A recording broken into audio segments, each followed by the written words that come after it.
Senhor presidente, meu nobre deputado Valdec, deputado Luiz Paulo Corrêa da Rocha, senhoras e senhores, servidores, a imprensa, deputado Bruno Dauari, eu estou aqui nessa tribuna e estou me lembrando de um caso que eu escutei. Acho que o presidente impostor e ilegítimo, Michel Temer, chamou o seu ministro Moreira Franco e falou: olha, ministro, você precisa de criar aí uma alternativa de fogão, porque a oposição e o povo, de um modo geral, está discutindo e reclamando que o botijão de gás está muito caro. E no dia seguinte o ministro chegou para ele e disse: presidente, conseguiu uma alternativa, o fogão a pilha. Então ele rapidamente convocou a imprensa toda. Aí chamou a imprensa escrita, falada, televisada, para anunciar o fogão a pilha, já que a necessidade dele de faturar e tentar passar a impressão positiva é muito grande. E o repórter perguntou: presidente, como é que funciona esse fogão a pilha? Ele falou: funciona com duas pilhas, uma pilha de lenha de um lado, a outra do outro. Então, na verdade, esse é o retrato do nosso presidente interventor, né? O seu descompromisso com a causa pública e com as grandes questões do povo brasileiro. É assim, horripilante. Eu, na verdade, compreendia que esse rapaz, apesar de ter posições políticas conservadoras e da sua história, mas que ele pelo menos tivesse responsabilidade e soubesse efetivamente o que é dirigir esse país e o destino dessa gente.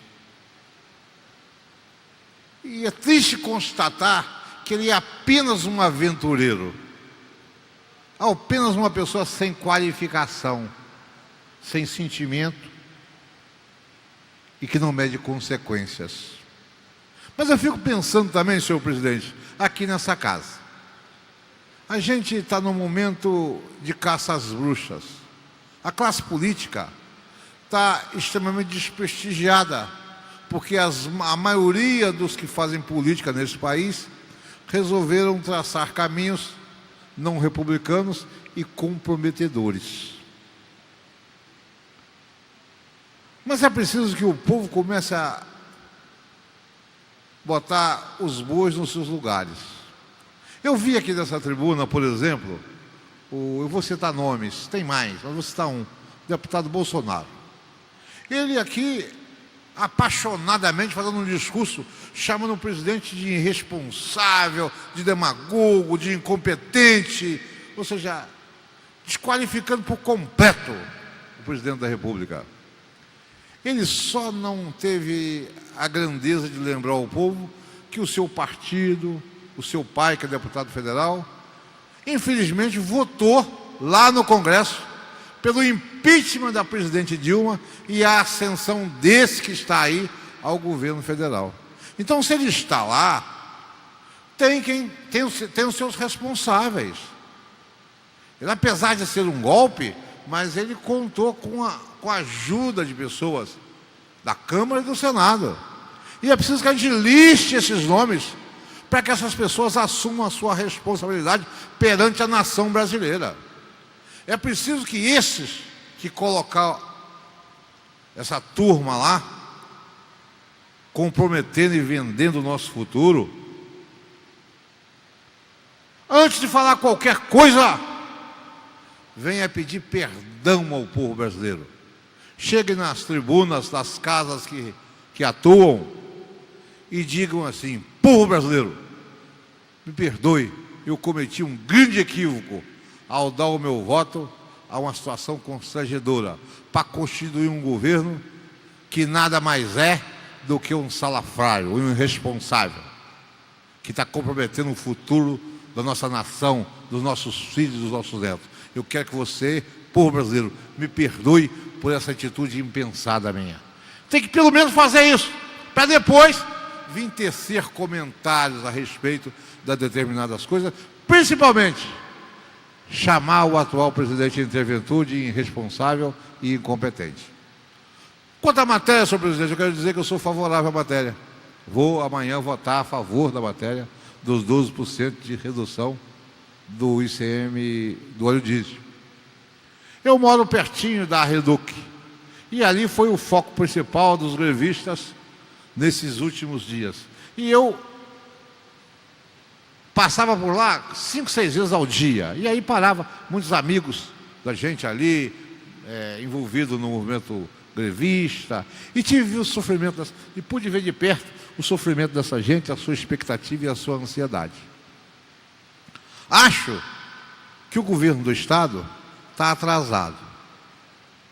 No final do ano passado, eu, Vossa Excelência e outros deputados estivemos numa reunião com as lideranças sindicais. E a principal reivindicação das lideranças sindicais já era essa. Era reivindicando que baixasse a alíquota do ICMS do óleo diesel para igualar aos outros estados, visto que isso estava dando um grande prejuízo e estava provocando uma balança negativa, ou seja, na questão do abastecimento desses caminhões. E o governo falou, mas... Para concluir, por favor, deputado. Já se negou a fazer isso. Efetivamente não foi feito. Agora vem essa crise, os caminhoneiros fecham as estradas, paralisam o Brasil, com a ajuda, evidentemente, das grandes empresas de transporte de carga desse país, o que não é pecado das empresas fazer isso. E o governo do Estado, então, se apresenta para chegar como bonzinho e dar a solução a um problema que ele já tinha que ter dado há um ano atrás, e ele sabia disso. O que me inculca, e eu preciso ser esclarecido, é por que esse atraso. Para concluir, por se favor. Se tem convicção, só um minutinho, estou concluindo. Se você tem convicção dessa questão, de que é importante e é justo essa diminuição na alíquota para 12%, por que não fez isso antes? Para pelo menos cooperar e possivelmente ajudar a evitar o caos que virou o Estado do Rio de Janeiro e o Brasil nos últimos dias. De qualquer maneira, apesar disso, estou aí favorável pela emancipação dos trabalhadores e respeito aos caminhoneiros e ao povo do Estado do Rio de Janeiro e do Brasil de modo geral. Obrigado.